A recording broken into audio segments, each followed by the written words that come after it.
बिस्मिल्लाहिर्रहमानिर्रहीम। अस्सलाम वालेकुम डियर स्टूडेंट्स, मैं हूँ आपका टीचर मोहम्मद ज़ुएब खान और आपको खुशामदीद कहता हूँ आपके अपने यूट्यूब चैनल MZK मैथमेटिक्स में।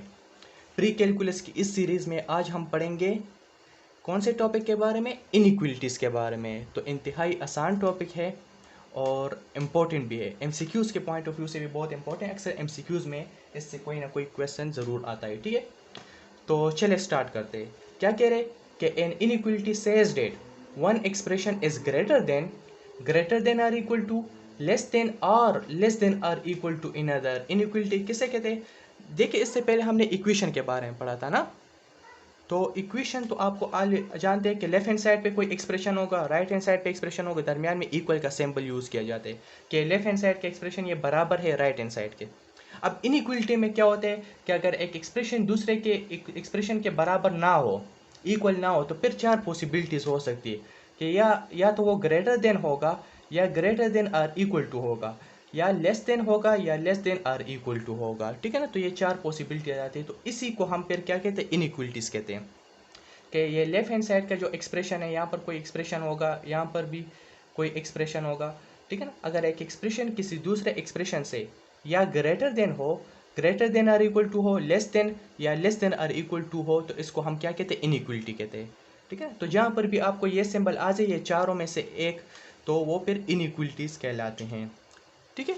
तो इसको फिर हम इनइक्वलिटी कहते हैं। अगर यहाँ पर और इक्वल अगर आ जाए तो फिर वो इक्वेशन बन जाते हैं। लेफ्ट हैंड साइड में कोई एक्सप्रेशन हो, राइट हैंड साइड, तो ये फिर इक्वेशन होता है, इसमें इक्वल का सिंबल है। इक्वल का सिंबल हटा दे, इनइक्वलिटीज कहलाती है, ठीक है। इसके सॉल्व करने का तरीक़ेकार जो है वो वही सेम है जिस तरह हम इक्वेशन को सॉल्व करते थे कि हमारे पास कोई वेरिएबल होता था, जनरली हम x लेते थे ना, और उस x की आप वैल्यू निकालते थे। तो इनइक्वलिटीज़ में भी आपने वेरिएबल की वैल्यू निकालनी है। तो जो वेरिएबल की वैल्यू आ जाए, for example x greater than 2 आ जाए, या जो भी वैल्यू आ जाए, ठीक है, आपने इसको थोड़ा वेरीफाई भी करना होगा। वेरीफाई के लिए आप उसको ओरिजिनल इनइक्वलिटी में पुट करेंगे। अगर वो स्टेटमेंट ट्रू स्टेटमेंट आ जाए, वो सेटिस्फाई हो जाए, तो ये जो आंसर है ये फिर सोल्यूशन कहलाएगा। और अगर आप इसको सेट में लिख ले तो फिर ये सोल्यूशन सेट बन जाएगा। क्या बन जाएगा? Solution set. तो यही बात इन्होंने यहाँ पर कही है कि as with equations a value of the variable की ऐसी value for which the inequality is true, जिससे वो इनइक्वलिटी ट्रू बन जाए। देख ले, फिर समझने की कोशिश करें। अ वैल्यू ऑफ द वेरिएबल यानी जनरली x लेते हैं, जितने भी क्वेश्चन है उसमें x वेरिएबल यूज होते हैं। तो वो वेरिएबल की वो value for which the inequality is true, जिससे वो इनइक्वलिटी जो आपको गिवन होती है वो ट्रू हो जाए, ठीक है ना। Is a solution of the inequality, तो वो सोल्यूशन कहलाएगा। और अगर आप इसको सेट में लिख ले तो फिर उसको हम क्या कहेंगे? Solution set. And the set of all solution is the solution set of the inequalities, ठीक है। तो फिर वो सोल्यूशन सेट कहलाएगा, ठीक है, इनइक्वलिटी का। फिर क्या कह रहे कि two inequalities with the same solution set are equivalent. दो ऐसे इनइक्वलिटीज जिसका सेम सोल्यूशन सेट हो। पहले इनइक्वलिटी का आंसर भी फॉर एग्जांपल 2 आ रहा हो, दूसरे इनइक्वलिटी का आंसर भी 2 आ रहा हो, तो ऐसे दो इनइक्वलिटीज को इक्विवेलेंट कहा जाता है। तो ये बात आपने याद रखें, MCQs के पॉइंट ऑफ व्यू से इंपॉर्टेंट है। Two inequalities with the same solution set are equivalent कहलाता है, ठीक है। तो इनइक्वलिटीज की क्या डिफिनीशन है? सर, जब इनइक्वलिटी का सिंबल यूज हो जाए तो वो इनइक्वलिटी बन जाएगा, ठीक है ना। And inequality says that one expression is greater than, एक एक्सप्रेशन किसी दूसरे से या तो ग्रेटर देन हो, greater than or equal to, यानी greater than or equal to, ये वाला सिंबल है। फिर क्या क्या? लेस देन के लिए ये सिंबल है, less than or equal to, इसके लिए ये सिंबल है, less than or equal to in other. एक एक्सप्रेशन दूसरे से ये ग्रेटर हो या लेस देन हो, तो वो फिर क्या बन जाते हैं? इनइक्वलिटीज़ को कहते हैं, ठीक है। सॉल्व करने का तरीक़ेकार भी मैंने बता दिया। दो इनइक्वलिटीज़ का सेम सोल्यूशन सेट वो इक्विवेलेंट कहलाते हैं। अब इसके कुछ प्रॉपर्टीज़ है जो कि इंतहाई इम्पोर्टेंट है, तो उसको समझना हमारे लिए ज़रूरी। चलो वो प्रॉपर्टीज़ की तरफ आते हैं। अच्छा जी, प्रॉपर्टीज़ ऑफ इनइक्वलिटी।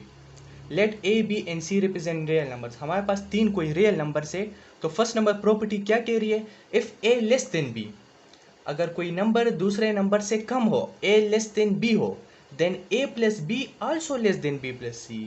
तो अगर आप इसके साथ कोई नंबर ऐड कर ले, लेफ्ट हैंड साइड के साथ भी और राइट हैंड साइड के साथ भी, तो इनइक्वलिटी पे कोई फर्क नहीं पड़ेगा, बल्कि इनइक्वलिटी वही सेम के सेम ही रहेगी। यहाँ पर लेस देन है तो यहाँ पर भी लेस देन ही आएगा।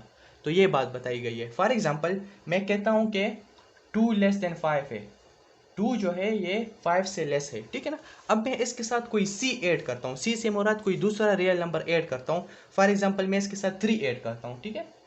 तो ये बन जाएगा 2 + 3 लेस देन 5 + 3 बन जाएगा, ठीक है ना। तो 2 + 3 से क्या आ रहा है, 5 आ रहा है, और 5 + 3 से आ रहा है 8। तो देख ले 5 लेस देन 8 बन जाएगा। तो ये इनइक्वलिटी होल्ड हो रही है। तो अगर कोई नंबर दूसरे से कम हो और आप इसके साथ कोई नंबर ऐड कर ले, कोई सी ऐड कर ले, तो इनइक्वलिटी पे कोई फ़र्क नहीं पड़ेगा। तो 5 लेस देन 8 ही आएगा, ठीक है। बात की समझ आ गई। अच्छा, तो ये फर्स्ट नंबर प्रॉपर्टी है हमारे पास।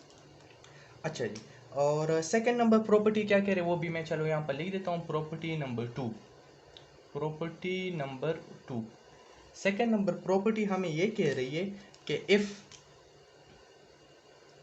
a लेस देन b, अगर a जो है b से लेस है, and if c greater than 0, तो फिर क्या होगा, देन AC जो है, AC वो लेस देन BC होगा। ये भी आपने याद रखनी होगी, ठीक है ना।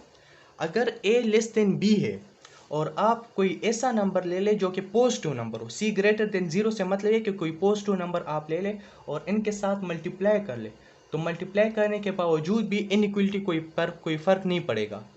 अगर यहाँ पर लेस देन है तो यहाँ पर लेस देन ही आएगा। फॉर एग्जाम्पल अगर यहाँ पर ग्रेटर देन होता तो फिर यहाँ पर ग्रेटर देन ही आएगा। इनइक्वलिटी पर कोई फ़र्क नहीं पड़ेगा, ठीक है ना। मैं कहता हूँ कि यहाँ पर 4 लेस देन 7 है। 4 जो है ना, 4 की वैल्यू वो कम है 7 से, ठीक है। अब मैं कोई नंबर इसके साथ मल्टीप्लाई करता हूँ, कोई positive number, c greater than 0 का मतलब है कि कोई पॉजिटिव नंबर अगर आप इसके साथ मल्टीप्लाई करेंगे तो पॉजिटिव नंबर कोई भी ले सकता हूँ। चलो मैं 2 लेता हूँ। लेफ्ट हैंड साइड के साथ भी मैंने 2 मल्टीप्लाई कर लिया और राइट हैंड साइड के साथ भी मैं 2 मल्टीप्लाई करता हूँ, तो इनइक्वलिटी पे कोई फ़र्क नहीं पड़ेगा। लेस देन है तो लेस देन ही आएगा। 4 × 2 से आ रहे 8 और 7 × 2 से आ रहे 14। तो देख ले इनइक्वलिटी होल्ड हो रही है ना, 8 लेस देन 14 आ रहे। तो ये बात इन्होंने यहाँ पर कही है, ठीक है। तो ये हमारे पास प्रॉपर्टी नंबर 2 है। प्रॉपर्टी नंबर 3 में कह रही है कि if a less than b and if c less than 0 हो, अगर a लेस देन b है और आप कोई नेगेटिव नंबर ले ले, c लेस देन 0 का क्या मतलब है कि कोई नेगेटिव नंबर ले ले, then ac greater than bc। ये इंतहाई इंपॉर्टेंट प्रॉपर्टी है, इस पे समझने की कोशिश करें कि अगर आप कोई नेगेटिव नंबर इसके साथ मल्टीप्लाई करेंगे ना तो इनइक्वलिटी रिवर्स हो जाएगी, इनइक्वलिटी चेंज हो जाएगी। यहाँ पर लेस देन है तो ये वो ग्रेटर देन बन जाएगा। इस बात पे समझने की कोशिश करें, ठीक है ना। तो जब भी आप कोई नेगेटिव नंबर मल्टीप्लाई करेंगे तो इनइक्वलिटी रिवर्स होगी। फॉर एग्जांपल मैं कहता हूँ कि 2 लेस देन 5 है, 2 जो है ना वो 5 से लेस है। अब मैं क्या करता हूँ, कोई नेगेटिव नंबर इसके साथ मैं मल्टीप्लाई करता हूँ। फॉर एग्जांपल मैं 2 के साथ -3 मल्टीप्लाई करता हूँ, लेफ्ट हैंड साइड पर भी और राइट हैंड साइड पर भी। तो अब क्या होगा, अब यहाँ पर देख ले ये इनइक्वलिटी रिवर्स हो जाएगी। लेस देन के बजाय मैं क्या लिखूंगा, ग्रेटर देन लिखूंगा। तो ये आएगा 2 × -3 से आएगा -6 और 5 3 15 आ जाएगा। तो देख ले -6 जो है ना वो ग्रेटर देन -15 है, -6 ग्रेटर देन -15 है। तो जब भी कोई नेगेटिव नंबर के साथ आप मल्टीप्लाई करेंगे तो इनइक्वलिटी रिवर्स हो जाएगी। अच्छा, इस बात का भी आपने ज़रूर ख्याल रखना है कि मैंने जो ये तीनों प्रॉपर्टीज़ यहाँ पर लिखी थी उसमें सिर्फ लेस देन का सिंबल यूज़ किया था, ठीक है ना। ज़रूरी नहीं है, लेस देन के अलावा भी अगर यहाँ पर फॉर एग्जांपल ग्रेटर देन आ जाए, greater than or equal to आ जाए या less than or equal to आ जाए, तब भी ये प्रॉपर्टी उसके लिए भी होल्ड करेगी। सी पर तो रिस्ट्रिक्शन रहेगा, सी को तो आपने नहीं छेड़ना है। तो सिर्फ ये लेस देन के लिए प्रॉपर्टी नहीं है। अगर यानी मैं आपको समझा दूँ, फॉर एग्जांपल इसी प्रॉपर्टीज़ को मैं अगर इस तरह लिख लूँ कि इफ़ मैंने यहाँ पर लिखा था लेस देन के बजाय मैं ग्रेटर देन लिख लूँ, if A greater than B and C पर तो रिस्ट्रिक्शन रहेगा, and if C less than 0 then फिर क्या होगा, ए सी। अब यहाँ पर जो है ना ग्रेटर देन का सिंबल है और मैं कोई नेगेटिव नंबर अगर मल्टीप्लाई करूंगा, सी लेस देन 0 का मतलब है नेगेटिव नंबर, तो इनइक्वलिटी रिवर्स हो जाएगी। अब यहाँ पर ग्रेटर देन का सिंबल है तो यहाँ पर कौन सा सिंबल आएगा, लेस देन का सिंबल आएगा। तो ये बन जाएगा ए सी लेस देन बी सी बन जाएगा। बात की समझ आ रही है? तो इस तरह आपने रखना है। तो अगर यहाँ पर ग्रेटर देन होगा तो यहाँ पर लेस देन आएगा, यहाँ पर लेस देन होगा तो फिर ग्रेटर देन आएगा, ठीक है। या less than or equal to होगा तो ग्रेटर आर इक्वल टू आएगा, ग्रेटर आर इक्वल टू होगा तो less than or equal to आएगा। इनइक्वलिटी जो है वो रिवर्स होगी, कब, नेगेटिव नंबर के मल्टीप्लाई करने की वजह से। मैं कहता हूँ कि 4 जो है वो 3 से 4 जो है बिल्कुल 3 से ग्रेटर है, 4 ग्रेटर देन 3 है, ठीक है ना, ए ग्रेटर देन बी है। अब क्या करना है, कोई नेगेटिव नंबर मल्टीप्लाई करते हैं, यानी फॉर एग्जांपल मैं 2 मल्टीप्लाई कर लेता हूँ, 4 इंटू -2, यहाँ पर भी इसके साथ भी 2 मल्टीप्लाई करता हूँ, तो ये ग्रेटर देन का सिंबल है। नेगेटिव नंबर की मल्टीप्लिकेशन से इनइक्वलिटी रिवर्स हो जाएगी, तो यहाँ पर लेस देन का सिंबल आएगा, तो 4 इंटू -2 से आएगा -8 और यहाँ पर आएगा -6, तो -8 जो है ना वो कम है -6 से, -8 इज लेस देन -6, तो इनइक्वलिटी रिवर्स हो जाएगी, ठीक है। तो ये जो प्रॉपर्टीज है तमाम इनइक्वलिटी के लिए, जो 4 इनइक्वलिटीज है उनके लिए होल्ड होती है, ठीक है।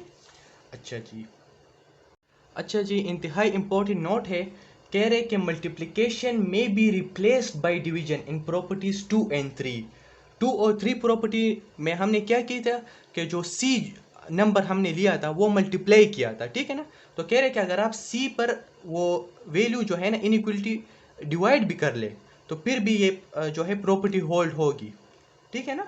अगर आप डिवीजन कर ले तो मल्टीप्लिकेशन को आप रिप्लेस कर सकते हैं डिवीजन के साथ, तब भी ये प्रॉपर्टी होल्ड होगी। फिर क्या कह रहे कि ऑलवेज रिमेंबर, ये बात आपने हमेशा याद रखनी है, इंतहाई इंपॉर्टेंट है, always remember to reverse the direction of the inequality symbol.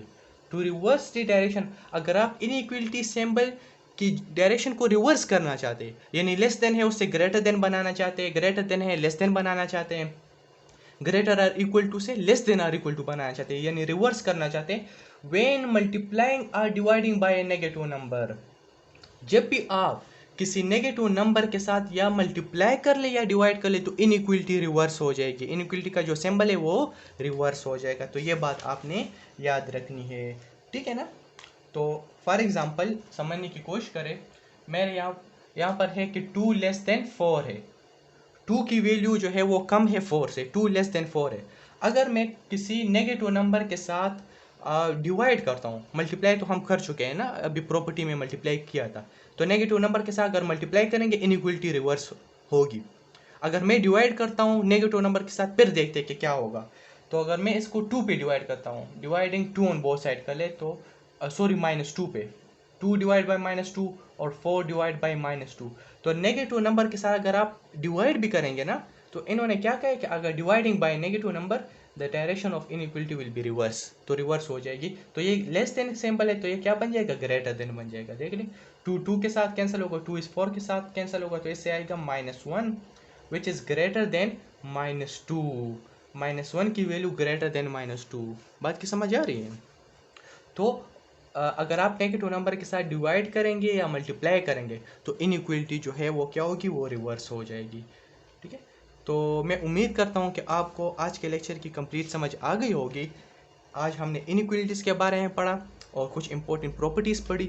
इंशाल्लाह नेक्स्ट लेक्चर में इसी इनइक्वलिटीज़ से रिलेटेड कुछ एग्जाम्पल भी करेंगे और मज़ीद काम करेंगे, यानी लीनियर इनइक्वलिटीज़ वगैरह भी पढ़ेंगे, ठीक है ना। तो आज के लिए इतना काफ़ी है, फिर मुलाकात होगी नेक्स्ट लेक्चर में, तब तक के लिए wish you all the best, thank you, अस्सलाम वालेकुम।